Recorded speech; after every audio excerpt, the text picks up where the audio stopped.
এক্ষুনি ভর্তি নিয়ে নিয়েছেন ডাক্তারবাবু বলে। খুব উৎকণ্ঠার মধ্যে রয়েছি এখন। নমস্কার, নূতন পর্বে সবাইকে স্বাগত। সকাল সকাল আজকের উঠে পড়েছি আমরা সবাই। আমি তো একটু সবার আগে উঠেছি, তো সব কিছু একটু রান্না বান্না করলাম আর সব কিছু ওদের একটু গুছিয়ে দিলাম। সুস্মিতার দুটো ভাত খাইয়ে দিলাম আর এখন ওরা গুছিয়ে বেরোচ্ছে, মানে টাইম হয়ে গেছে। তো এখন পর্বটা আপনারা দেখতে থাকুন, ভালো লাগবে। যারা নতুন দেখছেন তারা একটু সাবস্ক্রাইব করে দেবেন।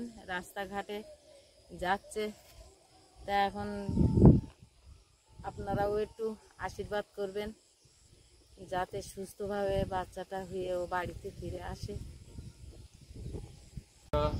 এখন বাড়ি থেকে বেরোচ্ছি, জিনিসপত্র সব তো কালকেই ব্যাগ গোছানো ছিল, তো সুস্মিতাকে স্কুটিতে করে দয়াপুর বাজারে আগে রেখে আসবো। ও ওখানে কানুদার দোকানে বসতে লাগবে, আর তারপরে গাড়িটা আবার বাড়ি রেখে ভাই আছে অনুপ ভাই আর আমি দুজন হেঁটে এখান থেকে যাব।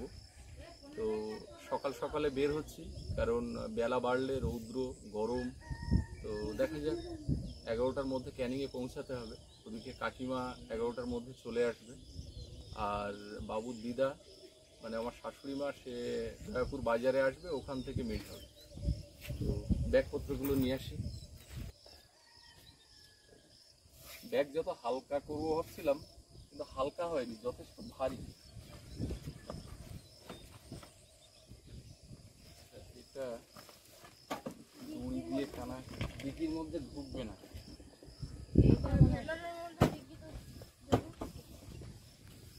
ধপ করে শব্দ হবে।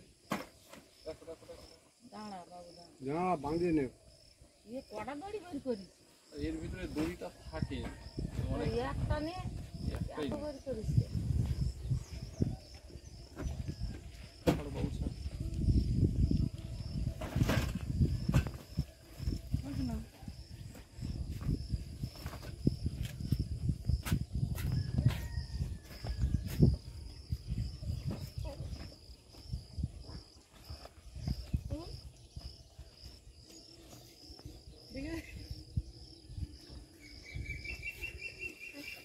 কোনো সমস্যা নেই।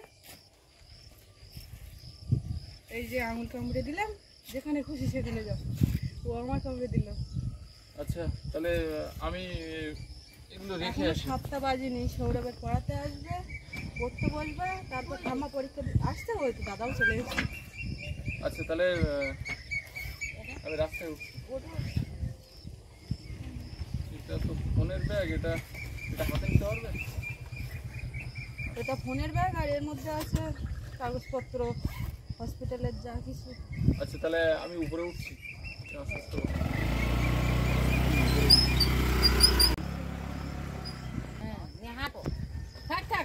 কি করতেছ?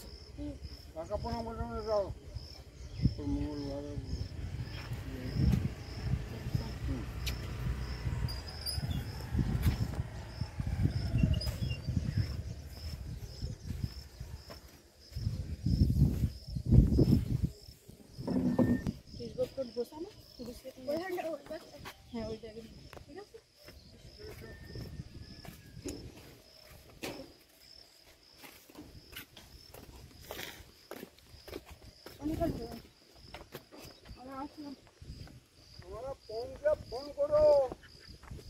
ফোনটা চার্জে দিয়ে রেখো।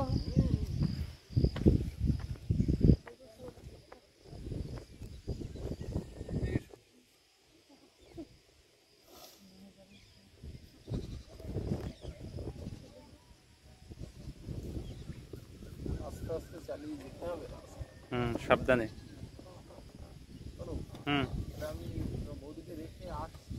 আচ্ছা, এসো, আমি অপেক্ষায় আছি।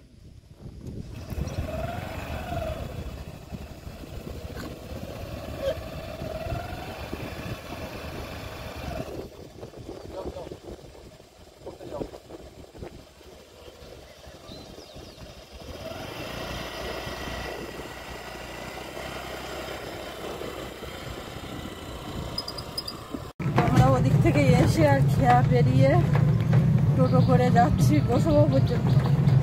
আমি এসে বসছিলাম, প্রথমে এক রাউন্ড আমাকে দিয়ে তো গেল, তারপর মা এসছে। ভাই একটু আস্তে দেখে শুনে চালাবে। তাড়াহুড়ো করতে হবে না, বুঝলে? হ্যাঁ হ্যাঁ হ্যাঁ, ঠিক আছে। তো খেয়া পেরোনোটা হচ্ছে সব থেকে বড় চাপের। তো একটা খেয়া পার হয়েছি, আর একটা খেয়া পেরোতে হবে। তারপরে ওপারে গিয়ে আবার অটো টোটো যা কিছু একটা রিজার্ভ করে নেব। এখান থেকে টোটো নিয়েছি, একদম গদখালি ঘাটে আমাদেরকে পৌঁছে দেবে। আর এখানে মা আছে, ওদিকে অনুপ সামনে বসেছে, আর এখানে এই ব্যাগপত্র নিয়ে আমি পেছনে বসেছি।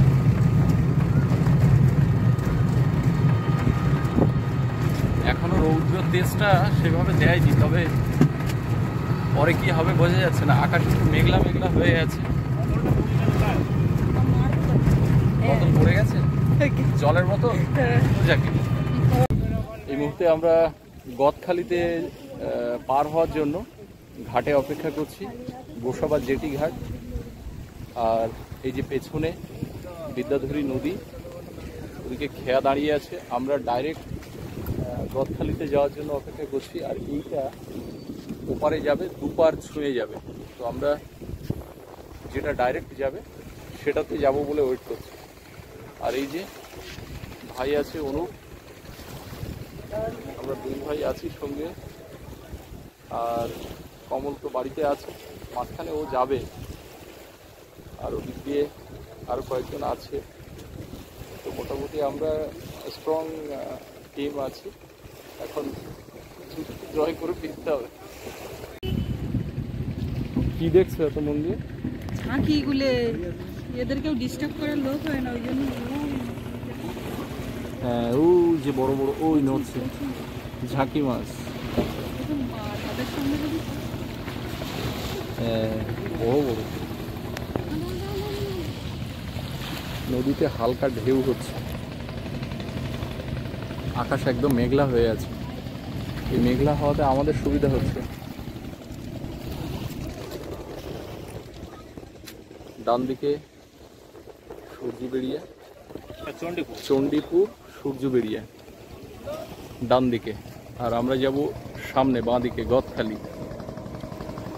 এই যে এই পাটটাতে উঠবো।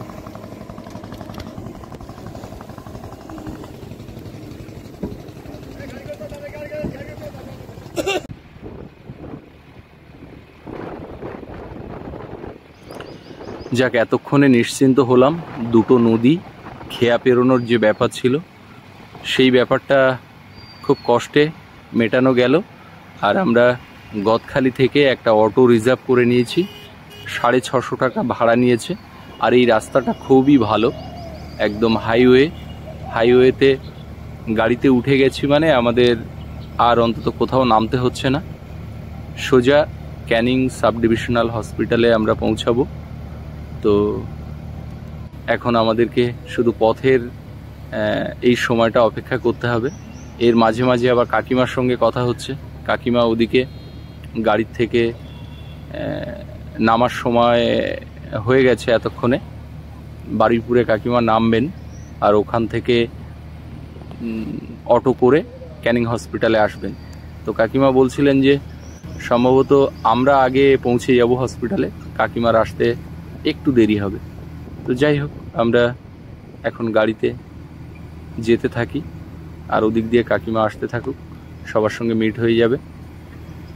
তারপরে দেখা যাক, ইউএসজি করতে হবে প্রথমে গিয়ে, তারপরে কি কি নিয়মকানুন আছে সেগুলো সব দেখতে হবে। তো একটা চাপা টেনশন মাথায় নিয়ে আমরা যাচ্ছি। সকলে সকলকে সান্ত্বনা দিচ্ছে, আমি তো সুস্মিতাকে সান্ত্বনা দিচ্ছি, কিন্তু আমার মনের ভিতরে একটা অন্যরকম টেনশন কাজ করছে।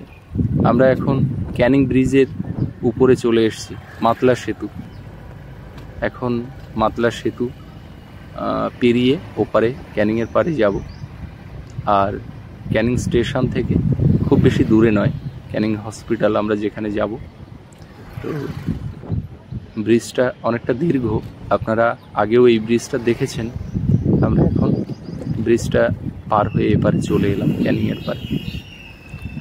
আর আস্তে আস্তে আমরা ক্যানিং যে মোড়টা, স্টেশন মোড়, সেটা ছেড়েও কিন্তু বেরিয়ে এসেছি, একেবারে কাছাকাছি চলে এসেছি। সামনেই ক্যানিং সাব ডিভিশনাল হসপিটাল। যেখানে রয়েছে মাতৃমা বিল্ডিং, যে বিল্ডিংয়ে আমরা যাব।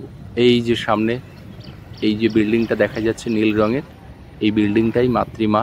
এখানেই গর্ভবতী মায়েদের ট্রিটমেন্ট হয়, এখানে ডেলিভারি, সিজার যা কিছু করার এই বিল্ডিংয়ে হয়। তো এখানে আমরা নামবো এই গেটের সামনে। এখন গাড়ি গেটের ভিতরে ঢুকিয়ে দিয়েছিল। আমরা ক্যানিং সাব ডিভিশনাল হসপিটালে এসে পৌঁছালাম। আর মাতৃমা যে বিল্ডিং আছে, বিল্ডিংয়ের পাশে প্রতীক্ষালয় রয়েছে, ওখানে সুস্মিতার মাকে বসিয়ে রেখে এসেছি। আর যে কাকিমা আসবেন উনি অটোতে রয়েছেন, বারুইপুর থেকে অটোতে উঠেছেন। তো উনি আসছেন, এবার ওনার আসতে এখনও আধা ঘন্টা দেরি হবে। তো আমাদেরকে বললেন যে তোমরা যে টিকিটটা করা ছিল সেটা স্ট্যাম্প মেরে ওটাকে রিনিউ করতে হবে। তো আমি আর অনুপ সেই যেখানে টিকিট করে সেখানে যাচ্ছি, ওটা করে নিয়ে আবার সুস্মিতাদের কাছে যাব।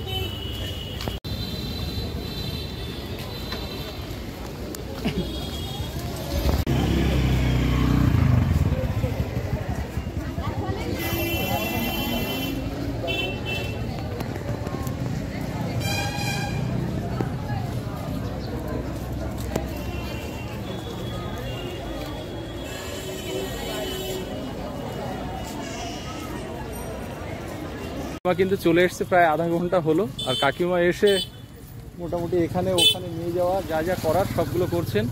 কাকিমা, তাহলে এখন আমরা কোথায় যাচ্ছি? এখন আমরা সুস্মিতার ইউএসজি হবে। আচ্ছা, তো সেখানে যাব। হসপিটাল থেকে করে দিচ্ছে ইউএসজিটা। একদম, আমরা বাইরে থেকে করাবো বলেছিলাম, কিন্তু যেহেতু হসপিটাল থেকে করাতে চাইছে তো এখান থেকেই করিয়ে নিচ্ছি। চাইছে না, আমি করিয়ে নিচ্ছি। একদম, আচ্ছা ঠিক আছে। এটা হসপিটালের বড় পুকুর, অনেকটা বড় এরিয়া এটা।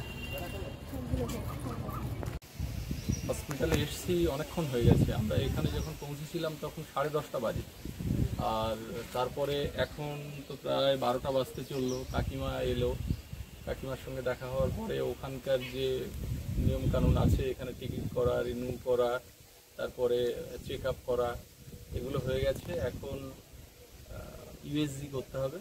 তো সেই জন্য আমরা অপেক্ষা করছি। সুস্মিতা আর কাকিমা মা ওরা বসে আছে।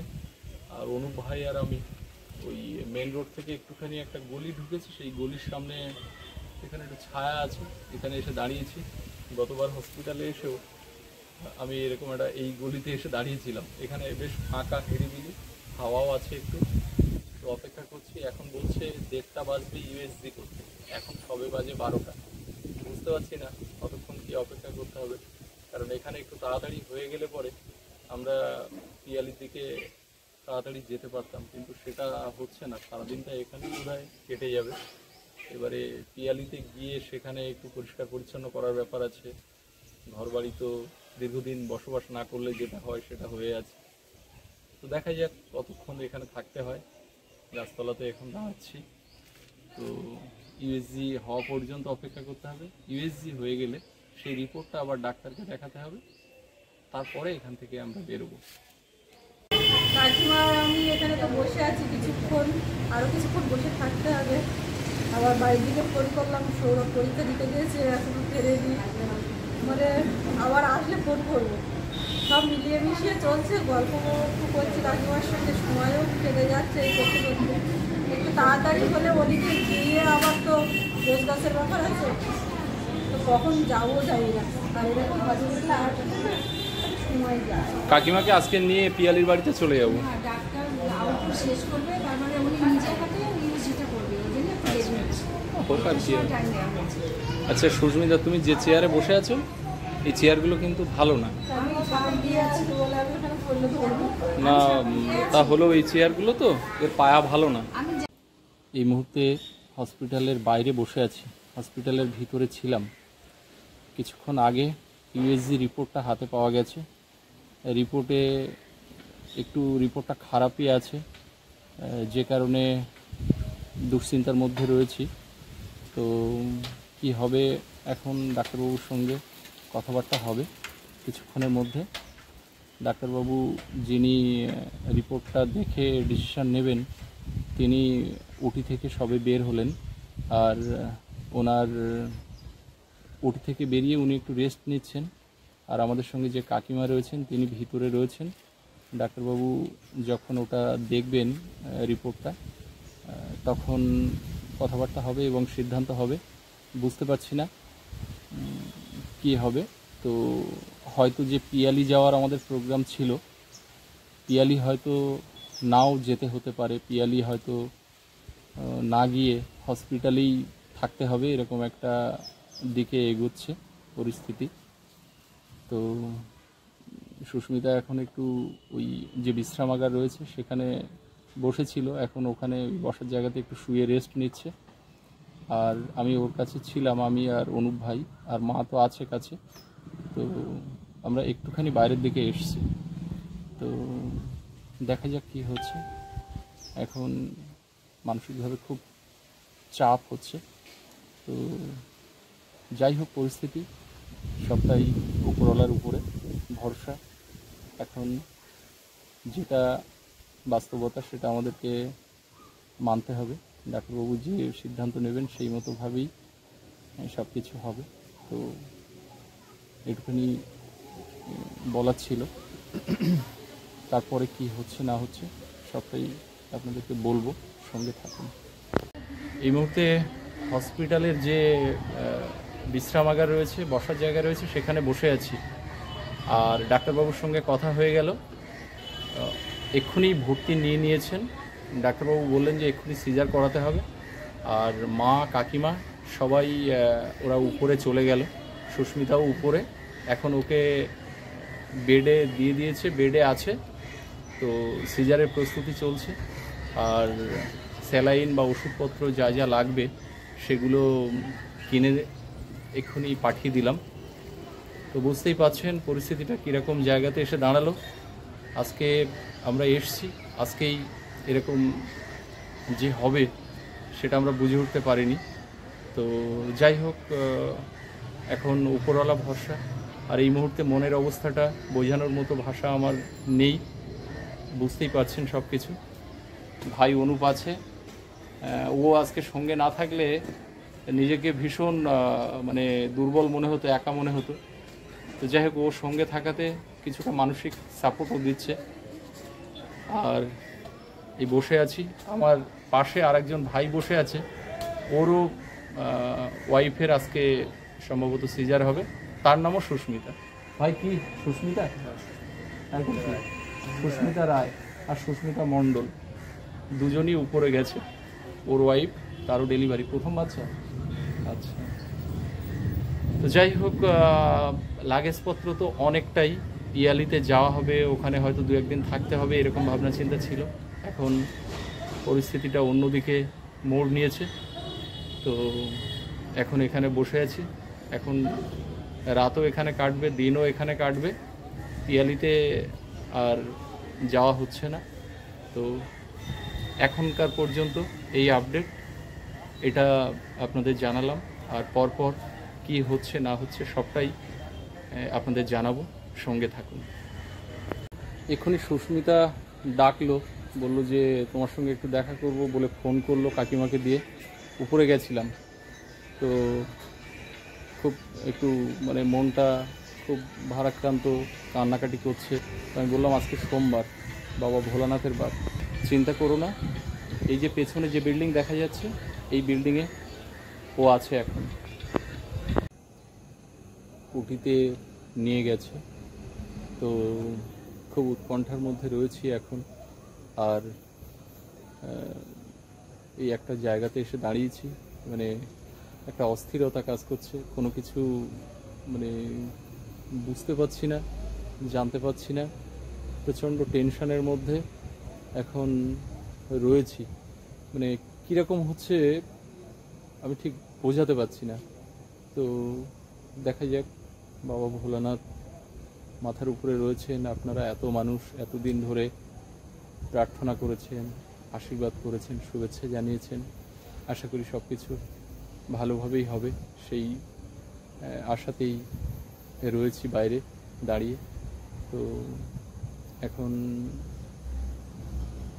ওরা তো দুজন আছে উপরে, আর বাইরে আমি আর অনুপ ভাই দুজন আছি।